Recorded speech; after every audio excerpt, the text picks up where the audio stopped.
क्या आपने कभी सोचा है कि अगर आधी रात को कोई रूह आपसे आपकी मदद मांगे तो क्या आप करेंगे? रामपुर गांव के केसों के साथ जो हुआ उसने सबके रोंगटे खड़े कर दिए। दोस्तों, यह बात लगभग 40 साल पुरानी है। उत्तर प्रदेश के एक छोटे से गांव रामपुर में केशव नाम का एक युवक रहता था। केशव थोड़ा जिद्दी था और भूतों पर विश्वास नहीं करता था। एक रात वह पास के गांव से शादी देखकर लौट रहा था। रात के करीब 12 बज रहे थे और रास्ता एकदम सुनसान था। गांव के बाहर एक बहुत पुराना और विशाल पीपल का पेड़ था। गांव वाले कहते थे कि सूरज ढलने के बाद उस पेड़ के पास से कोई नहीं गुजरता। जैसे ही केशव उस पेड़ के पास पहुंचा, उसे एक अजीब सी आवाज सुनाई दी। छन छन छन छन, लगा जैसे कोई पायल पहनकर चल रहा हो। केशव डर के मारे रुक गया और उसने देखा कि पेड़ के नीचे एक बहुत ही बूढ़ी औरत बैठी।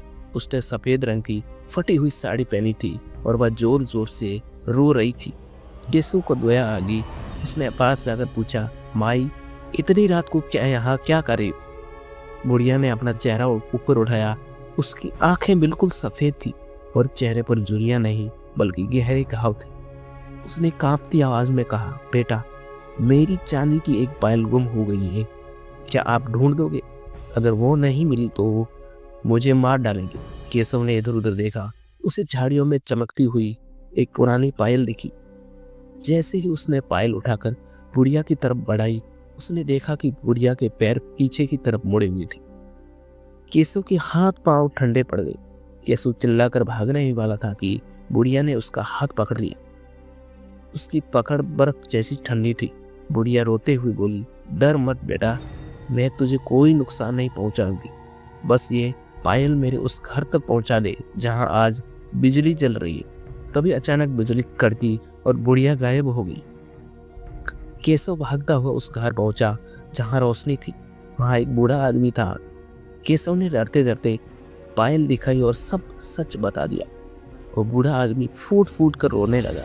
उसने बताया, बेटा, यह पायल मेरी पत्नी की है।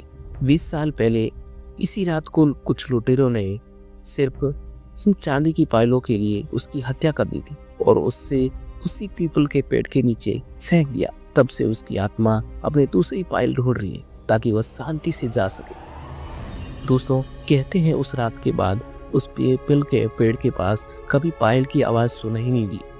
केशव ने वह पायल उस घर के मंदिर में रखवा दी। यह कहानी आज भी उस गांव के बुजुर्ग सुनाते हैं कि कैसे एक आत्मा सिर्फ इंसान और अपनी पहचान मांग रही थी।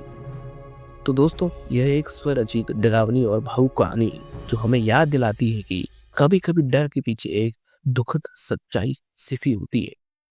अगर आपको कहानी पसंद आए तो वीडियो को लाइक करें और ऐसी ही और कहानियों के लिए हमारे इस चैनल एलआर थॉट्स को सब्सक्राइब जरूर करें।